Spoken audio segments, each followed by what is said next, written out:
नमस्कार दोस्तों, A1 नौकरी चैनल के इस ई लर्निंग प्लेटफॉर्म में और टेस्ट तिहार के इस सीरीज में आपका स्वागत है। आपको इस टेस्ट सीरीज के माध्यम से रोज 10 से 15 क्वेश्चन मिलते हैं जो कि आपके आने वाले एग्जाम के लिए हेल्पफुल होंगे, क्योंकि ये जो सीरीज में जो क्वेश्चन रखे गए हैं वो प्रीवियस ईयर में CGPSC और CG व्यापम में आए हुए हैं, जिसका प्रॉपर एक्सप्लेनेशन मैं देता हूं।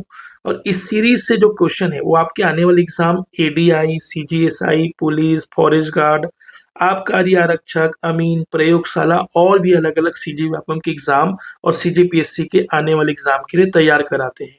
तो आइए आज का हमारा क्वेश्चन शुरुआत करते हैं। आज का हमारा 21वां नंबर का सीरीज कंटिन्यू होगा। इससे पहले हमने 20 सीरीज ऑलरेडी कंप्लीट कर चुके हैं, जो कि आप प्लेलिस्ट में जाकर के देख सकते हैं। आपके लिए एक वर्ड है, कोई भी व्यक्ति बाहर की चुनौतियों से नहीं हारता। ये दोस्तों, कोई भी व्यक्ति बाहर की चुनौतियों से नहीं हारता, बल्कि वह अपने अंदर की कमजोरियों से हारता है। आप अपने दिल दिमाग का सुनिए, आप बाहर की चुनौतियों से नहीं हारेंगे। अगर हारेंगे तो कब? जब आप कमजोर पड़ जाएंगे मन से, दिल से, दिमाग से। तो मजबूत हो जाइए, और अगर कहीं भी आपकी तैयारी कमजोरी महसूस कर रही है तो उसको बल प्रदान कीजिए। हम इसमें आपका सहयोग जरूर करेंगे। चलिए आज का हमारा पहला क्वेश्चन और इस सीरीज का 211 नंबर का क्वेश्चन स्टार्ट करते हैं। छत्तीसगढ़ में ब्रिटिश सत्ता की स्थापना के पूर्व निम्नलिखित ताहूतदारी नहीं थी। ताहूतदारी एक जमीन की एक व्यवस्था थी, कृषि करने की एक व्यवस्था थी, है ना। तो आपको बताना है कि कौन से 3 जगह में ताहूतदारी प्रथा तो थी, लेकिन एक जगह में नहीं था।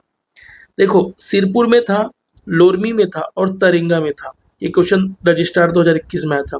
संजारी जो जगह था वहां पे ब्रिटिश सत्ता की स्थापना के समय कोई भी प्रकार की ताहूतदारी प्रथा नहीं थी। ठीक है, संजारी में नहीं था, ध्यान रखना है। लोरमी में था, ठीक है, सिरपुर में था, लोरमी में था और तरिंगा में था। चलिए इसका एक्सप्लेनेशन भी पढ़ लेते हैं, आपको हेल्प होगा। छत्तीसगढ़ में ब्रिटिश सत्ता की स्थापना से पूर्व संजारी में ताहूतदारी लागू नहीं थी। ठीक है यार, स्थापना से पूर्व पूछा है भाई। एक मिनट, फिर से क्वेश्चन फिर से पढ़ रहा हूं। छत्तीसगढ़ में ब्रिटिश सत्ता की स्थापना के पूर्व आपको बताना है, जब ब्रिटिश सत्ता आई उसके पहले कहाँ पे ताहूतदारी प्रथा नहीं थी, ये बताना है। तो उस सब का आंसर आएगा संजारी में। ठीक है, उसके पूर्व की बात हो रही है। छत्तीसगढ़ में ब्रिटिश सत्ता के पश्चात जब उन्होंने आया तो इलियट, जो चार्ल्स सी इलियट थे, के द्वारा संजारी 1858 में ताहूतदारी प्रथा लागू की गई। उसके बाद कितने जगह पे हो गए थे? 4 जगह में। ध्यान रखो, जब ब्रिटिश के पहले 1857 के पहले 3 जगह ताहूतदारी थी। सिरपुर 1848, 1843 लोरमी, ठीक है, और ये तरेंगा वाला ये हो गया 1826-28, और 1858 में संजारी में लागू किया, जो कि ब्रिटिशों ने लागू किया। तो आपको ध्यान रखना है, ब्रिटिश ने कौन सा ताहूतदारी लागू की? 1858 में संजारी। 212 नंबर का क्वेश्चन है, छत्तीसगढ़ में ब्रिटिश शासन की स्थापना के पश्चात हुए घटनाओं को उनके वर्ष से सुमेलित कीजिए। बताइए कौन से वर्ष में क्या क्या स्थापना हुआ। ये बहुत शानदार क्वेश्चन है ना। 1905-6 के रिफॉर्म के तो लगभग लोगों ने जानते हैं, और 1857 के बारे में लगभग लोग जानते हैं। तो इनसे मिला लीजिए भाई, इससे आसपास कौन सा आपका ऑप्शन इजी हो जाएगा। देखिए, छत्तीसगढ़ संभाग की स्थापना, मेरे ख्याल से छत्तीसगढ़ संभाग वाले लोगों ने जब जानते, जब मध्य प्रांत हुआ करता था तो 1862। चौथा ऑप्शन ए का देख लीजिए, चौथा ए वाले में देखो, यहाँ दूसरा है तो ये नहीं आएगा, यहाँ तीसरा तो ये नहीं आएगा, फिर ये चौथा देखो ये। तो ऑप्शन नंबर सी या ऑप्शन नंबर डी, इन दोनों में से कोई एक ही होगा। अगला देख लो, दुर्ग जिले की स्थापना। दुर्ग जिले के निर्माण, मेरे ख्याल से दोस्तों आप लोग को आइडिया होगा, जब संबलपुर उड़ीसा को दे दिया गया था तभी दुर्ग जिला बनाया गया था, और ये कब हुआ था? 1905-6 में हुआ था। तो ऑप्शन नंबर सी का पहला देख लो। ऑप्शन नंबर सी जो है, ये दो तो कट गए हैं, ये दो तो आए गए नहीं। तो सी में देखो पहला कौन सा, देखो सी में पहला ये वाले में है, मतलब ऑप्शन नंबर डी करेक्ट होगा, और ये गलत हो जाएगा, ये गलत हो जाएगा। तो ऑप्शन नंबर डी होगा। तो उसके अलावा और भी देख लीजिए, कैप्टन इलियट की नियुक्ति। देखो कैप्टन इलियट को ही तो नियुक्त किया गया था कमिश्नर बनाने के लिए 1857 में। ठीक है, 1857 में विद्रोह होने के बाद जब यहाँ पे कैप्टन सी इलियट को डिप्टी कमिश्नर नियुक्त किया गया था, और बिलासपुर जिला का भू बंदोबस्त जो है 1868 में हुआ था, 1868 में। ठीक है, ये घटनाक्रम का आप स्क्रीनशॉट ले लीजिए। छत्तीसगढ़ संभाग बना 1862 में बना।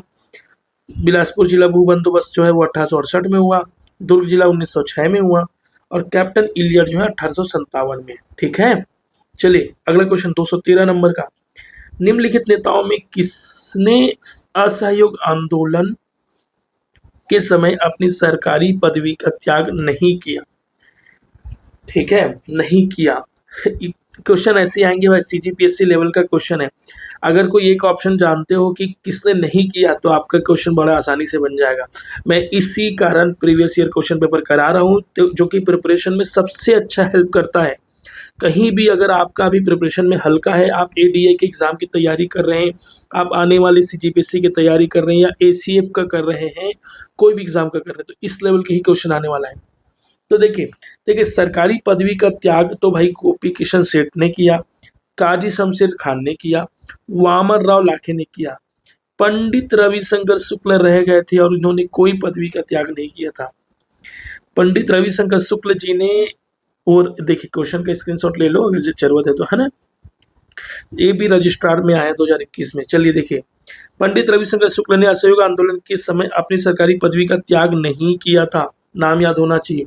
जबकि सेठ गोपी किशन जी, काजी शमशेर खान जी, पंडित वामन राव लाखे ने अपनी पदवियों का त्याग किया था, अपनी पदवियों का त्याग किया था।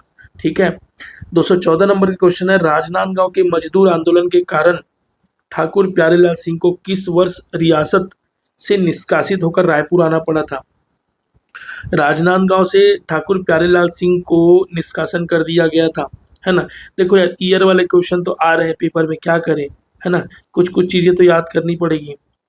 चलिए इसका ऑप्शन देख लेते हैं। Option number C, option number C 1924, 1924 में ठाकुर प्यारेलाल सिंह को राजनांदगांव रियासत से निष्कासित कर दिया गया था, क्योंकि ये खूब मजदूर आंदोलन करते थे वहां पे राजा के खिलाफ।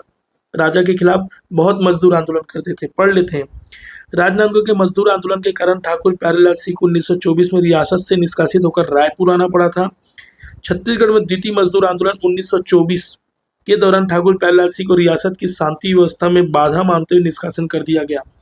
ठाकुर प्यारेलाल सिंह को इतना निष्कासन झेलना पड़ा था, और इसी मजदूर आंदोलन में भाग लेने के लिए डॉक्टर राजेंद्र प्रसाद, जो कि भारत के राष्ट्रपति थे पहले, उनको भी बुलाया गया था, वो भी आए थे। 215 नंबर का क्वेश्चन, भोरमदेव कवर्धा की बात हो रही, चौरा चौरी गांव याद आ रहा है ना, चौरा चौरी गांव में भोरमदेव मंदिर है।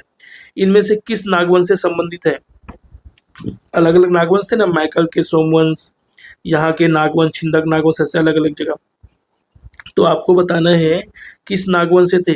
तो दोस्तों आपको पता होगा, फनी नागवंश ने भोरमदेव मंदिर का निर्माण करवाया था। इससे संबंधित आंकड़ा देख लेते हैं। भोरमदेव फनी नागवंशी से संबंधित है। नागवंशी कोली राजवंश एक भारतीय राजवंश था, जिन्होंने प्राचीन, मध्यकालीन और आधुनिक काल के दौरान शासन किया, अलग अलग रूप में। फनी मुकुट राय को नागवंश का पहला शासक माना जाता है। फनी मुकुट राय को नागवंश के पहले शासक माने जाते हैं। और अगर आपने पहले सीरीज देखा होगा तो चलो दो चीज पूछता हूँ, भोरमदेव मंदिर की स्थापना कब हुआ और किसके द्वारा किया गया? चलो बताओ कब और किसके द्वारा। उसके बाद है मड़वा महल। मड़वा महल की स्थापना कब और किसने किया? ये दोनों का आंसर कमेंट बॉक्स में बताओ भाई, क्योंकि मेरे प्रीवियस सीरीज में मैंने पढ़ाया हुआ है। अगला क्वेश्चन है 216, डीपाडी किस नदी के तट पर स्थित पूरा स्थल है? डीपाडी, डीपाडी किस नदी के तट पर स्थित पूरा तत्व स्थल है, बताओ। डीपाडी शिवनाथ में नहीं है, रेन में नहीं, रेन मतलब कौन सा नदी पता है ना, हसदो में नहीं है, कन्हर नदी में है। कौन सी नदी में है? कन्हर नदी के किनारे डीपाडी शहर बसता है। डीपाडी कन्हर नदी के तट पर स्थित एक पुरातत्व स्थल है। यह छत्तीसगढ़ राज्य के बलरामपुर जिले, कौन सा जिला? बलरामपुर। जो छत्तीसगढ़ का मैप ऐसा है ना, तो बलरामपुर यहाँ पे यूपी से बॉर्डर बनाता है में स्थित है। यहाँ पर शैव और शाक्य संप्रदायों से संबंधित हिंदू मंदिरों के अवशेष है। शैव और शाक्य संप्रदाय से संबंधित हिंदू मंदिरों के अवशेष हैं। 217। छत्तीसगढ़ के बस्तर के प्राचीन राजवंश छिंदक से निम्नलिखित शासक संबंधित है। छिंदक नागवंशी शासक जो कि बारसूर और बस्तर तरफ शासन किए हैं, उसके संबंधित कौन कौन से शासक रहे आपको बताना है। सोमेश्वर देव तो रहे हैं, जाजल देव के साथ इनका युद्ध हुआ। नरसिंह देव ये भाई उसके शासक हैं। नरसिंह देव कौन से, बताओ बताओ, काकती वाला है ये, ठीक है। कन्हर देव भी थे, जयदेव भी है, जयदेव भी है। तो 1 2 4 ऑप्शन होना चाहिए, ऑप्शन नंबर सी सही होना चाहिए, लेकिन ऑप्शन नंबर सी सही नहीं है, ऑप्शन नंबर ए दिया हुआ है। एक बार देख लेते हैं। छत्तीसगढ़ के बस्तर के प्राचीन राजवंश छिंदक नागवंश के शासकों का क्रम देख लो।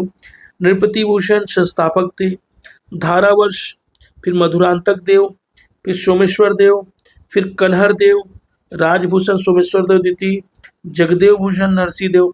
ऐसा इसका नाम अधूरा दे दिया, कन्हर देव और जयसिंह देव प्रथम, हरिश्चंद्र देव अंतिम। इसी के ऊपर आक्रमण कर लिए थे कौन, अन्नम देव ने। उसके बाद ही काकतीय वंश की स्थापना किया था।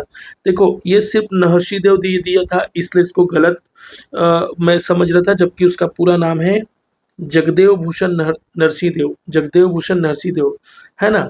तो इसमें कौन सा ऑप्शन इनकरेक्ट है बताओ।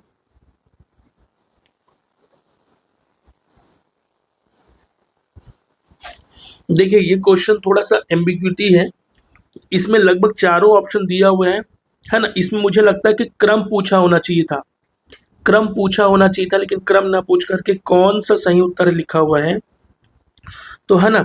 मुझे तो 1 2 3 दिया, क्रम पूछा होना चाहिए यार, क्योंकि ना लगभग सभी शासक इसमें से थे। तो क्रम के हिसाब से आप देख लो, नृपति भूषण संस्थापक रहे हैं, धारावर्ष रहे, उसके बाद फिर मधुरांतक देव, फिर सोमेश्वर देव, फिर कन्हर देव, फिर राजभूषण सोमेश्वर देव, जगदेव नरसिंह देव, कन्हर देव, जयसिंह देव प्रथम और हरिश्चंद्र देव जो अंतिम शासक थे। इनकी बेटी चमोली देवी थी, चमोली देवी थी, जिनको अन्नम देव ने ऑफर किया था कि मुझसे शादी कर लो करके, लेकिन उन्होंने नहीं किया। ठीक है, चलिए अगला है 218 लास्ट, मतलब इसके बाद 1 2 क्वेश्चन और है हमारे। सुमेलित कीजिए छत्तीसगढ़ में पदस्थ मराठा सूबेदार एवं घटनाएं। जो मराठा के समय सूबेदार नियुक्त किए गए थे, उसमें आपको घटनाएं बताने हैं। अंग्रेजी यात्री कौन कौन यहाँ पे छत्तीसगढ़ आए थे। कोलब्रुक, फॉरेस्टर, सरगुजा रियासत में उत्तराधिकारी का प्रश्न, और जेटी ब्लंट। देखिए महिपत राव ये पहले सूबेदार थे, दूसरा आपका विट्ठल राव दिनकर। तो भाई ये बताओ महिपत राव के समय क्या हुआ था। महिपत राव के समय फॉरेस्टर आए थे, महिपत राव के समय फॉरेस्टर आए थे। और दूसरा अंग्रेज कोलब्रुक, कोलब्रुक किसके समय आया था बताओ। केशव गोविंद के समय आया था, केशव गोविंद के समय आया था। और जो है सरगुजा का जो विद्रोह हुआ था वो भीखाजी गोपाल के समय हुआ था। भीखाजी गोपाल के समय सरगुजा रियासत का उत्तराधिकारी का प्रश्न उन्होंने सॉल्व कर दिया। और उसके बाद बचा आपका विट्ठल राव दिनकर, तो इसके समय जेटी ब्लंट आए थे 1795 में भोपालपट्टनम में, भोपालपट्टनम तरफ से मतलब रायपुर में आए थे। तो ऑप्शन इस तरीके से मैच कर लीजिए, है ना। यहाँ मैं आपको क्लियर बता देता हूँ, ऑप्शन नंबर 20 करेक्ट। छत्तीसगढ़ में पदस्थ मराठा सूबेदार एवं घटनाओं का सुमेलन कीजिए। चलिए ए, देखिए फास्ट तो नहीं हो रहा है ना, ये सीएमओ 2019 में पेपर में है, ये बहुत स्पीड अप तो नहीं हो रहा है दोस्तों, मुझे बताना अगर स्पीड हो रहा है तो थोड़ा स्लो करूंगा, ताकि आप लोग कमेंट बॉक्स में अपना आंसर भी पुट कर सके। महिपत राव ए, महिपत राव के समय कौन आए थे, फॉरेस्टर आए थे, ठीक है। विट्ठल राव दिनकर के समय जेटी प्लंट आए थे, क्लियर है। केशव गोविंद के समय कोलब्रुक, कैसे याद करोगे, के कोशव से कोलब्रुक, के से कोशव से कोलब्रुक, ऐसे याद रखो। बीकाजी गोपाल सरगुजा रियासत में उत्तराधिकारियों का प्रश्न है, ठीक है। तो ऑप्शन नंबर बी कौन सा होगा, करेक्ट होगा, आप मिला लीजिएगा। अगला है 219 नंबर का क्वेश्चन। छत्तीसगढ़ में मराठा प्रशासन के अंतर्गत परगना पद्धति में निम्नलिखित में से कौन सी जोड़ी सुमेलित नहीं है ना। नहीं है भाई सीएमओ, देखो पेपर ऐसी टफ लेवल का आएगा तभी आपकी प्रिपरेशन अच्छी होगी, तो आपको बताना सुमेलित नहीं है। फडणवीस परगने के आय व्यय का हिसाब रखना, ये तो करेक्ट है। बढ़कर लगान संबंधी दस्तावेज तैयार करना, ये भी देखते हैं। बरार पांडे सरकारी संपत्ति की सुरक्षा करना, पोतदार परगने की आमदनी के सब, ये तो सही है। बढ़कर भी सही है, ये वाला इनकरेक्ट लग रहा है, क्योंकि ये वाला इनकरेक्ट है, तभी इसका आंसर सही option number C. Berar Pande सरकारी संपत्ति की सुरक्षा नहीं करता था। बरार पांडे कौन था भी बताता हूँ आपको। Option number C correct. Chhattisgarh Maratha प्रशासन के अंतर्गत परगना पद्धति में बरार पांडे नामक अधिकारी प्रत्येक गांव के कृषि उत्पादकता, हर एक गांव में कृषि उत्पादकता के आधार पर लगान का निर्धारण करता था। लगान का निर्धारण किनके द्वारा होता था? जो आज की डेट में पटवारी है। पटवारी लगान का निर्धारण तो नहीं करते, लेकिन प्रत्येक गांव के कृषि कितना हो रहा है, उत्पादकता हो रहा है, क्षतिपूर्ति के लिए पटवारी ही जिम्मेदार है। उसी को बरार पांडे कहा गया है। ठीक है, मिला लो इससे। न कि सरकारी संपत्ति की सुरक्षा करता है। प्रश्नगत अन्य सभी विकल्प सही सुमेलित है, सिर्फ बरार पांडे वाला सही नहीं है। बरार पांडे क्या काम करता है? लगान के निर्धारण करता है, वसूली करता है। कहाँ से? गांवों से। आज का हमारा लास्ट क्वेश्चन है, छत्तीसगढ़ में असहयोग आंदोलन के दौरान रायपुर में राष्ट्रीय विद्यालय की स्थापना में निम्नलिखित व्यक्तियों ने योगदान दिया है। जब 1920 के समय असहयोग आंदोलन चल रहा था, तो राष्ट्रीय विद्यालय की स्थापना करने गए, तो अलग अलग लोग अलग अलग जगह पढ़ाने लगे थे, प्रिंसिपल बन गए थे, विद्यालय की स्थापना की थी। तो इसमें देखिए, माधवराव सप्रे हैं, महंत लक्ष्मी नारायण दास भी हैं, एनडी तिवारी बोल रहा हूँ, एनडी दानी भी हैं। तो 1 2 4 option number D is correct. CMO में आया हुआ है। बलदेव प्रसाद मिश्र ये नहीं थे, बलदेव प्रसाद मिश्र जो है नहीं थे, बालोद तरफ के नेता थे ये। छत्तीसगढ़ में असहयोग आंदोलन के दौरान रायपुर में फरवरी 1921 में राष्ट्रीय विद्यालय की स्थापना की गई, जिसमें संचालन समिति के मंत्री वामनराव लाखे, प्रधान अध्यापक राम नारायण तिवारी, ठीक है, ये एडिशनल नाम याद कर लीजिए। अन्य सहयोगी माधवराव सप्रे, महंत लक्ष्मी नारायण दास, एनडी दानी आदि थे। जबकि इसके लिए भवन कौन दान किया था? गोपी किशन, बाल किशन, राम किशन ने क्या दान किया था?